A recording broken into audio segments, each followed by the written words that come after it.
সম্পূর্ণ ভিত্তিহীন। এবার বিতর্কের মুখে বৈষম্য বিরোধী ছাত্র আন্দোলন। 2024 সালে বাংলাদেশের আন্দোলনে নেতৃত্বদানকারী নবগঠিত সংগঠন বৈষম্য বিরোধী ছাত্র আন্দোলন।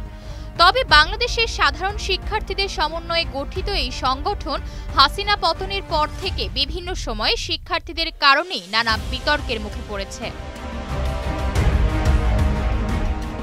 বৈষম্য বিরোধী ছাত্র আন্দোলন চট্টগ্রাম মহানগরের মুখপাত্র ফাতেমা খানম লিজা সম্প্রতি তার মাদক সেবন এবং অনিয়ন্ত্রিত জীবনযাপনের ছবি ও ভিডিও সোশ্যাল মিডিয়ায় ছড়িয়ে পড়ে, যা নিয়ে সমালোচনাও তৈরি হয়। এর পরপরই লিজাকে তার পদ থেকে অব্যাহতিও প্রদান করা হয়েছে। শনিবার সন্ধ্যা 6:30টার দিকে বৈষম্য বিরোধী ছাত্র আন্দোলন নগর কমিটির আহ্বায়ক আরিফ মঈনুদ্দিন ও সদস্য সচিব নিজামুদ্দিন স্বাক্ষরিত এক বহিষ্কার আদেশের এই তথ্য জানানো হয়। বিজ্ঞপ্তিতে বলা হয়, সম্প্রতি বৈষম্য বিরোধী ছাত্র আন্দোলন চট্টগ্রাম মহানগর কমিটির মুখপাত্র ফাতেমা খানম লিজার মাদক সেবন এবং অনিয়ন্ত্রিত জীবনযাপনের ছবি ও ভিডিও সোশ্যাল মিডিয়ায় ছড়িয়ে পড়েছে। তাই ফাতেমা খানম লিজাকে চট্টগ্রাম মহানগর কমিটির মুখপাত্র পদ থেকে অব্যাহতি প্রদান করা হলো।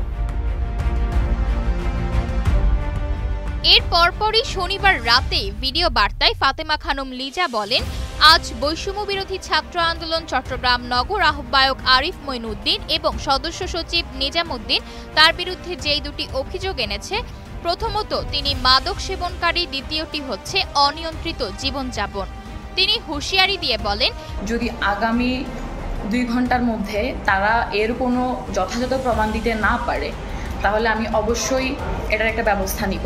এদিকে সম্প্রতি সংগঠনের পক্ষ থেকে যেসব অব্যাহতি দেওয়া হয়েছে তা সম্পূর্ণভাবে আহ্বায়ক ও সদস্য সচিবের একান্ত সিদ্ধান্ত গ্রহণ বলে দাবি করেছে বৈষম্য বিরোধী ছাত্র আন্দোলন চট্টগ্রামের সদস্যবৃন্দ।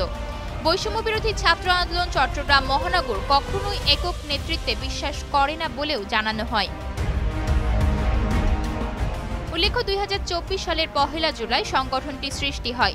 প্রতিষ্ঠার পর থেকে সব বিভাগেই একাধিক সমন্বয়ককে এই সংগঠনের নেতৃত্বে দেখা গেছে।